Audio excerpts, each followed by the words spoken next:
प्रदोष के दिन सोमवार महीने की शिवरात्रि तीनों का समागम, तीन संयोग, सोमवार प्रदोष महीने की मासिक शिवरात्रि, तीनों का संयोग बन गया। एक निवेदन सभी श्रोता बहन भाइयों से, कथा आस्था चैनल पर जो सुन रहे हैं, फेसबुक यूट्यूब पर जो सुन रहे हैं और पंडाल में बैठकर जो सुन रहे हैं, जिस दिन दिल से हारो ना,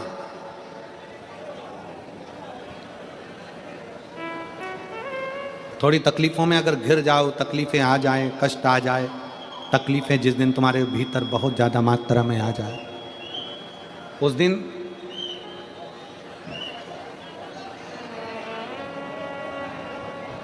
तीन बेलपत्र,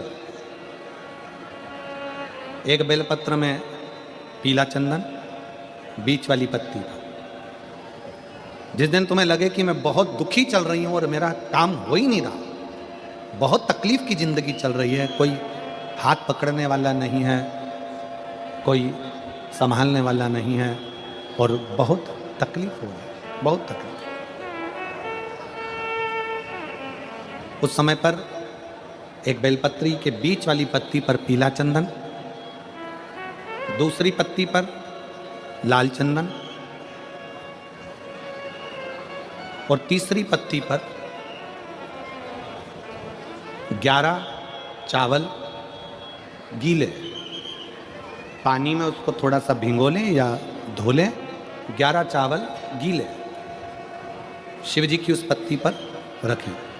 सबसे पहला पीला चंदन का बेलपत्र, दूसरे नंबर पर लाल चंदन का बेलपत्र, तीसरे नंबर पर जो 11 चावल आपने धोकर रखे हैं वो हाथ की हथेली में रखना है और हाथ की हथेली में रखकर अपनी कामना कर कर भगवान शंकर से विनय कर कर पंचाक्षर मंत्र नमः शिवाय या षडाक्षर मंत्र ओम नमः शिवाय या श्री शिवाय नमस्तुभ्यं बोलकर उस बेलपत्र पर सीधे हाथ में रखकर उल्टे हाथ का स्पर्श कर कर बाबा से अपने मन के भाव कहकर शंकर के शिवलिंग पर उसे समर्पित कर दीजिए।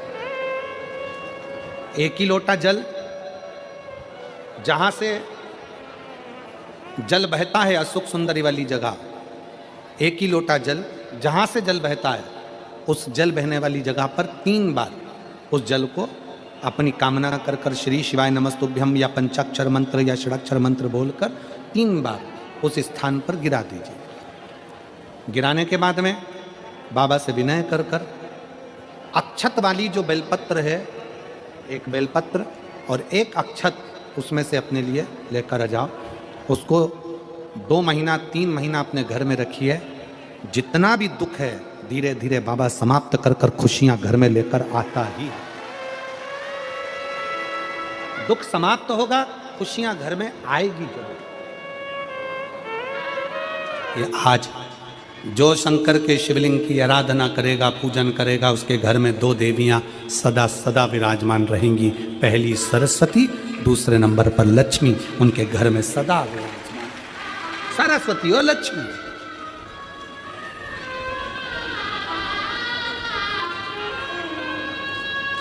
एक देवी का फूल होता है, शायद मुझे उम्मीद है कि आप सब जानते होंगे। एक देवी का फूल होता है जिसको जायसोन या गूलर का फूल भी कहते हैं, घंटी वाला फूल भी कहते हैं, लाल कलर का होता है।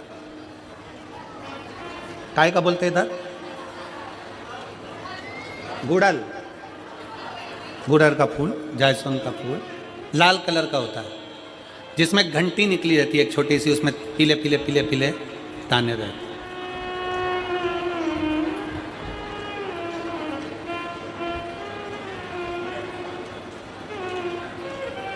अगर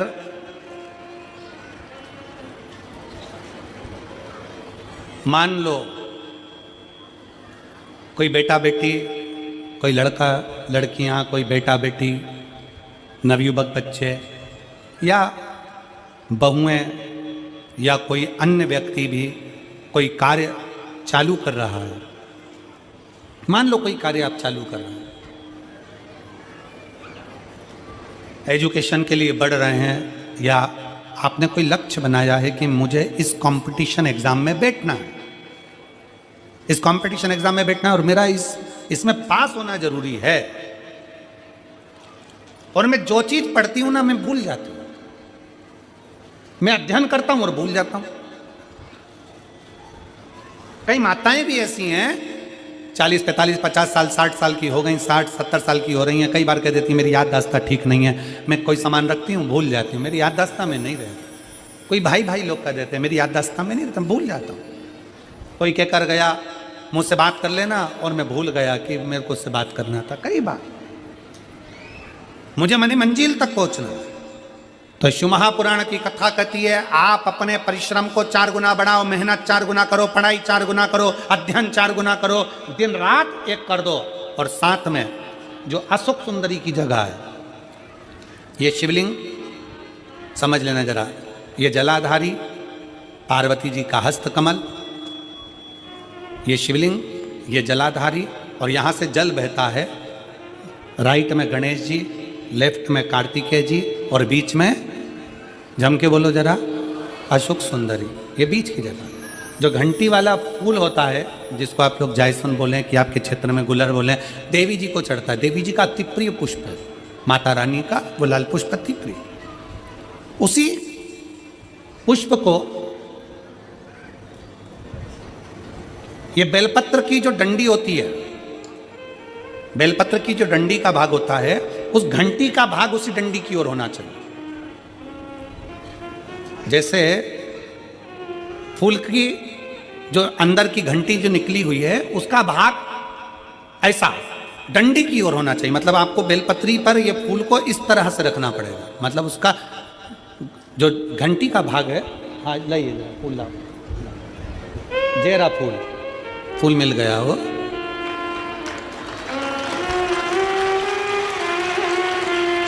फूल मिल गया। भारत में फूल जल्दी मिल भी जाता है, मिल गया। अब ये फूल और इस फूल की जो घंटी का भाग है वो इस डंडी की ओर हो, हमारे डंडी के साइड। अपनी कामना कर कर, अपना नाम और गोत्र का स्मरण कर कर, शिव जी से अपने मन का भाव बोलकर इस फूल को और इस बेलपत्र को 12 महीने शिवरात्रि पड़ती है। किसी भी शिवरात्रि पर अशोक सुंदरी वाली जगह पर, शंकर के शिवलिंग की ओर जो अशोक सुंदरी की जगह है, वहाँ पर डंडी और घंटी का मुख शिवलिंग की ओर होते हुए उस बेलपत्र को समर्पित करो। कब करना है? पहले 1 लोटा जल समर्पित कर कर, फिर ये बेलपत्र अपनी कामना कर कर, बाबा से विनय कर कर, बाबा मेरा ये कंपटीशन एग्जाम है, मैं पढ़ूंगी, 4 गुना मेहनत करो, अध्ययन करो, अच्छी पढ़ाई करो, दिल से पढ़ो, रात दिन एक कर दो, और 1 घंटी का पुष्प, 1 बेलपत्र, जब तक तुम्हारा एग्जाम ना आए, 4 महीना, 5 महीना, 3 महीना, प्रत्येक शिवरात्रि, हर महीने शिवरात्रि आती है, प्रत्येक शिवरात्रि पर समर्पित करो। आप अपने लक्ष्य तक पहुंचोगे ही, कोई रोक नहीं सकता। आप अपने लक्ष्य तक, अपनी मंजिल तक पहुंचे ही जाओगे। बोल बम का नारा है। बेटा बेटियों का विवाह नहीं होता, उन बेटा बेटियों के लिए मान लो अगर कोई ग्रह ऐसे हो गए कि भाई संबंध टूट गया, और संबंध टूटने के बाद तलाक हो गया, होने के बाद दूसरा विवाह ही नहीं हो रहा, संबंध टूटने के बाद मंगल विवाह दूसरा हो ही नहीं रहा, तो प्रयास करिएगा। माँ जगतजननी जगदम्बा का हाथ इस तरह से रहता है, आपने दर्शन करे होंगे पार्वती मैया के शिव मंदिर में, तो पार्वती जी का हस्तकमल शंकर जी की साक्षी में हमेशा बंधा हुआ रहता है, शिव की साक्षी में। महाराज प्रदोष काल में, प्रदोष के दिन, कभी भी किसी भी प्रदोष के दिन, वैसे तो मूल है इसमें सोम प्रदोष का वर्णन, सोमवार की जो प्रदोष पड़े उसका मूलता माना गया है, पर आप प्रयास करना कि किसी भी प्रदोष के दिन जिसका तलाक हो चुका हो, जिसका संबंध खराब हो चुका हो, संबंध हो ही नहीं रहा हो वापिस से, सोम प्रदोष के दिन जहां मां जगतजननी का हस्त कमल बंधा रहता है और शंकर भगवान का शिवलिंग है। आप लोगों ने कथा सुनी होगी कि सबसे पहली यज्ञोपवीत संस्कार, सबसे पहला यज्ञोपवीत संस्कार किसका हुआ था? और किसने किया? महाराज सबसे पहला यज्ञोपवीत माता ललिता देवी ने भगवान शंकर को यज्ञोपवीत धारण करवाया था।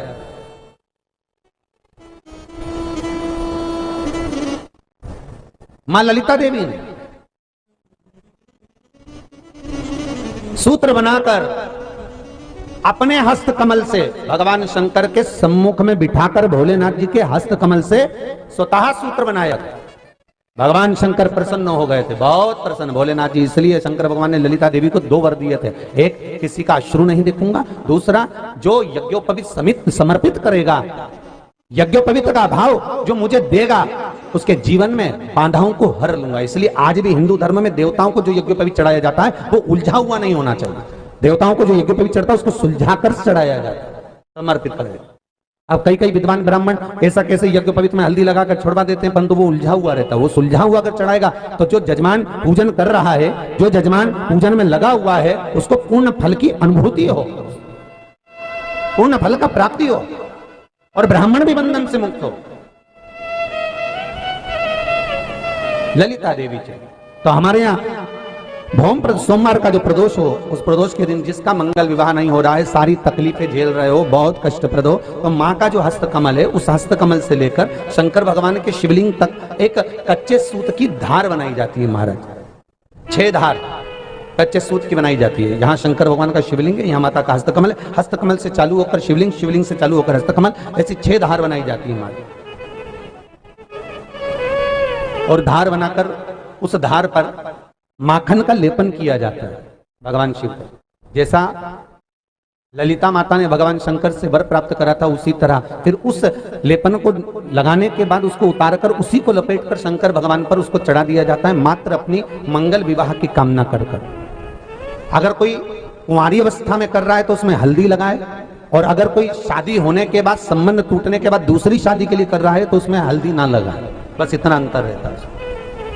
आंखों से बहुत कम दिखाई दे रहा हो तो 12 महीने शिवरात्रि आती है। किसी भी शिवरात्रि पर शंकर भगवान पर पीपल के पत्ते पर शहद रखकर शंकर जी पर डाल दीजिए।